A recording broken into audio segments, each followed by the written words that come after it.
Constitution of India जिंदाबाद, anti constitution forces मुर्दाबाद।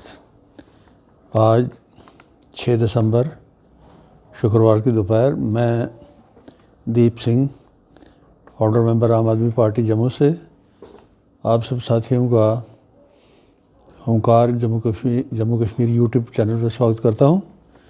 तो रोज़मर्रा की तरह आज भी 3-4 लोकल प्रिंट मीडिया की खबरों पर बात होगी।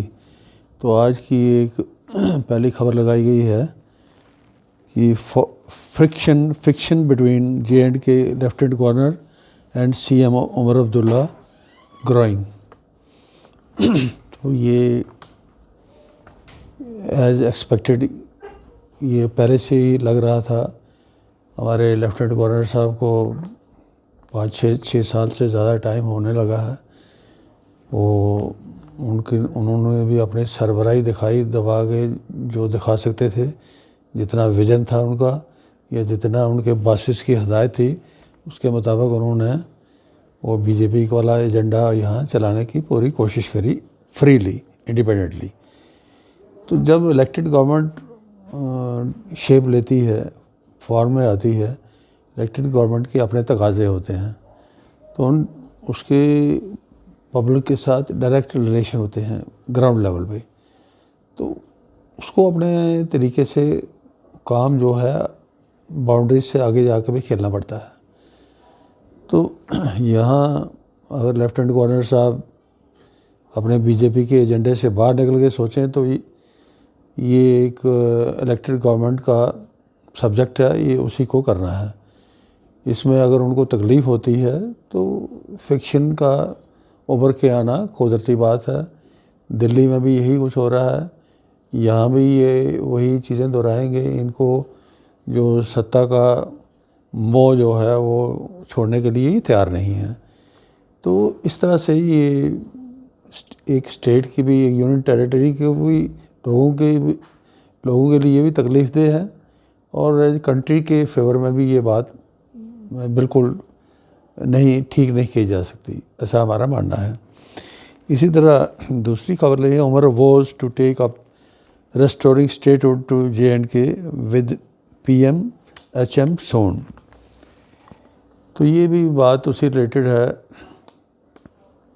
तो स्टेटहुड की डिमांड अच्छा होता कि गुजराती बासिस दिल्ली में बैठ के उन्होंने वादा भी किया था, सुप्रीम कोर्ट में भी कहा था कि इलेक्शन होगी, हम स्टेटहुड भी बहाल करेंगे। अब 10 साल का एक ब्लॉक लगा हुआ है यहाँ, जो चीज़ें रुकी पड़ी हैं, बेसिक लेवल पे गायब हैं, उसकी दुरुस्ती करनी है। तो स्टेटहुड का मिलना बड़ा ज़रूरी है। अब क्यों मोदी सरकार इसको डिले कर रही है, क्या इंटरेस्ट हैं, क्या प्लान है इनके, क्या एजेंडा है, वो अभी तक किसी की समझ में नहीं आ रहा है। तो अभी पार्लियामेंट सेशन चल रहा है, तो ये अच्छा है कि उमर साहब ने ये PM प्राइम मिनिस्टर और होम मिनिस्टर के नोटिस में लाएं, ताकि ये इसी सेशन में स्टेटहुड का भी जो फैसला है वो लागू हो जाए और जम्मू कश्मीर के लोगों को एक राहत की सांस मिले। इसके बगैर कोई चारा है नहीं। इसी तरह तीसरी खबर है, farmer Jammu mayor bats for age relaxation in government jobs for youth. बिल्कुल ठीक बात है, एज रिलैक्सेशन होनी भी चाहिए। 10 साल में जो भाजपा के स्पॉन्सर्ड लेफ्टिनेंट गवर्नर थे, RSS के स्पॉन्सर्ड, इन्होंने क्या खेल खेले हैं यहाँ, वो किसी से छुपे नहीं। तो ये जो रिलैक्सेशन है जॉब जो यूथ को देनी, ये बहुत ज़रूरी है। तो सबसे इससे ऊपर एक बात अच्छा लगा हम कि भाजपा के पहले सुखनंदन चौधरी थे फार्मर MLA, उन्होंने कुछ बातें लोगों के हक़ की बार सामने रखने की कोशिश की। अब ये फार्मर मेयर हैं, इन्होंने भी एक बात करने की ज़रूरत दिखाई है। तो मुझे लगता है आने वाले टाइम में अगर यहाँ जम्मू के भाजपाइयों को सर्वाइव करना है तो उनको ये मुंह सी के बैठने वाला जो रोल है इससे बाहर आना पड़ेगा और लोगों के मसलों पर गुजराती बासिस को मनाना पड़ेगा, उनको कन्विंस करके वो चीज़ें ठीक करानी पड़ेंगी। अगर ये इसी तरह सारे चुप रहे तो एक दिन आने वाले टाइम में ऐसा आएगा कि इनका लोगों में बाहर निकलना मुश्किल हो जाएगा। लोगों की तबाही बर्बादी के लिए ज़िम्मेवार यही लोग ठहराए जाएंगे। ये अब इनके ऊपर डिपेंड करता है, ये बाकी लोग भी मेयर साहब की तरह और सुखनंदन चौधरी साहब की तरह ये हिम्मत बढ़ा के लोगों के हक़ की बात बुलंद आवाज़ में सामने लाएंगे तो इनके लिए ठीक रहेगा। इसी तरह एक चौथी खबर है, elected government focuses on officers performance and accountability in J&K। ये डिप्टी CM साहब का कहना है। ये बातें तो ठीक हैं, बयानबाजी तक हद तक ठीक हैं, लेकिन पहले हमारा जो एक्सपीरियंस जो है, जो NC की गवर्नमेंट उमर साहब के दौर में रही एज ए CM, वो कोई एक्सपीरियंस हमें बिल्कुल ठीक नहीं लगा। अकाउंटेबिलिटी कमीशन था यहाँ सरकार ने बनाया हुआ, एक हमने पापा NGO की तरफ से PIL फाइल करी थी हाई कोर्ट में, वो बाद में केस करना पड़ा अकाउंटेबिलिटी कमीशन में। कमीशन ने उस रजिस्ट्रार कोऑपरेटिव को गिल्टी ठहराया और गवर्नमेंट को रिकमेंड किया कि इसकी सर्विसेज सैक कर दी जाए और इस पर क्रिमिनल केस चलाया जाए।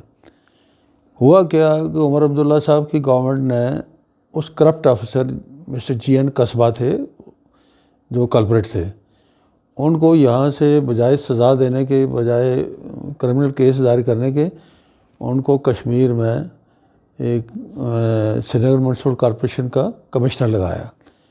उस आदमी ने वहाँ करोड़ों रुपए की लूट करी और ये सब कश्मीर का बच्चा बच्चा ये जानता है, श्रीनगर का ख़ास करके।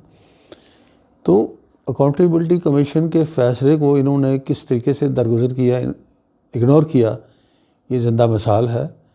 तो अब वक्त बदलने के साथ NC के लोग डिप्टी CM को साहब से कोई शायद ये बात पता ना हो, वो पता कर लें ये बात सच है ही नहीं।